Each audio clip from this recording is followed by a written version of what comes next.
भी आप ब्रज में भ्रमण करने के लिए आओगे तो कान्हा जी की लीलाओं का ही आनंद लोगे, क्योंकि कान्हा की लीलाएं तो अनंत हैं। कहते हैं ना, हरि रूप अनंत हरि कथा अनंता।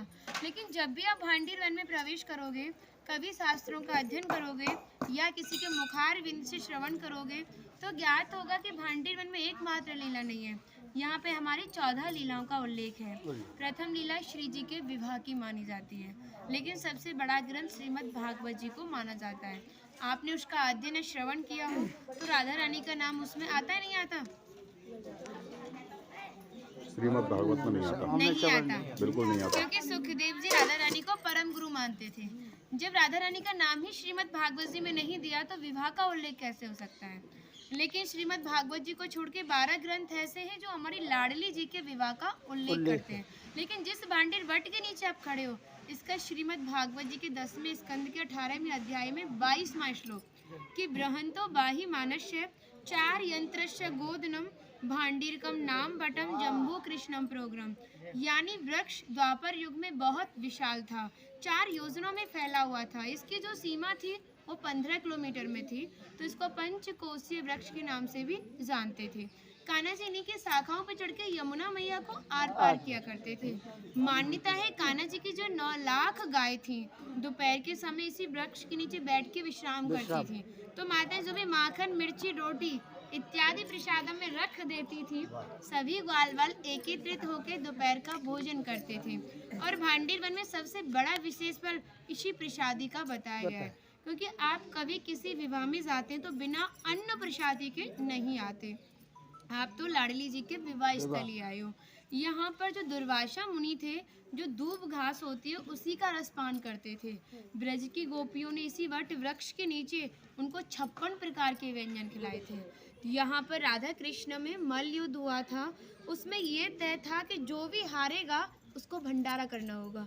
तो जब हमारे कान्हा जी हार गए थे तो ग्वाल वालों के साथ मिलके यहाँ पे भंडारा किया, उसी के नाम पर इसका नाम भांडीर वन पड़ा। यहाँ पर ब्राह्मण पत्नियों ने भी कान्हा जी को भोजन प्रसादी खिलाई है, और ठाकुर जी ने ब्रजवासियों से ये टुकड़े मांग के पाए थे, तभी नाम दिया था इसका मधुकरी। मांग के पाना मतलब मधुकरी। तभी शास्त्रों में ब्रजवासियों को अपना हृदय बताया और कहा कि जब तक ब्रजवासी की कृपा नहीं होगी, ठाकुर जी की कृपा बहुत दूर की बात है। यानी सर्वप्रथम ब्रजवासी की कृपा होना बहुत ज़रूरी है, जब ही हमारे ठाकुर जी हमारे ऊपर कृपा करते हैं।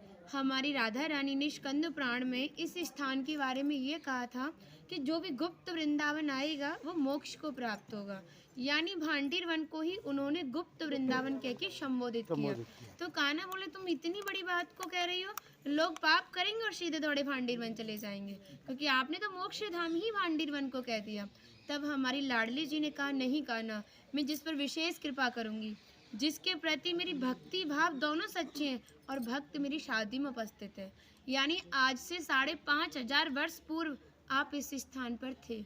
मनुष्य तो कोई था नहीं, तो अपने आप को कीड़े मकोड़े, घास फूस पतझड़ इत्यादि अपने आप को मान सकते हो। जो भक्त उनकी शादी में उपस्थित था वो भक्त कई बार वृंदावन आएगा, जब जाके गुप्त वृंदावन आएगा, और डायरेक्टली नहीं, किसी ना किसी के माध्यम से।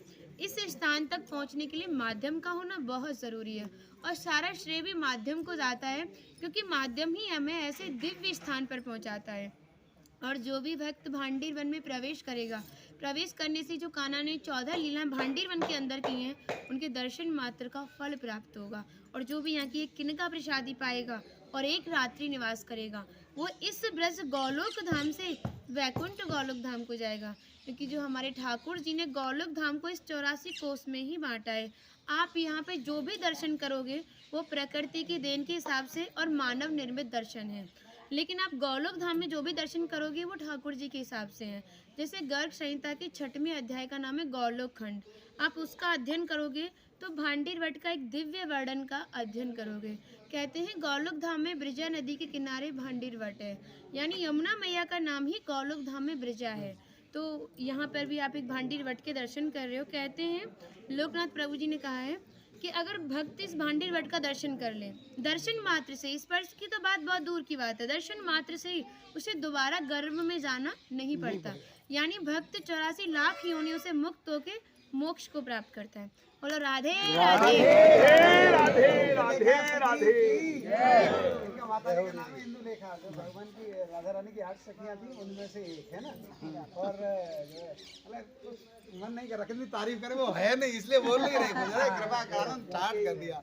हम सब केवल बाजरे की रोटी खिला रही हो, तुम सच में राधा रानी हो। और ऐसा आशीर्वाद दो हम सबको, सच में ऐसा आशीर्वाद दो कि हमारी मैया भी, हमारी सब माताएं भी थोड़ा थोड़ा जिनसे ये मिलें।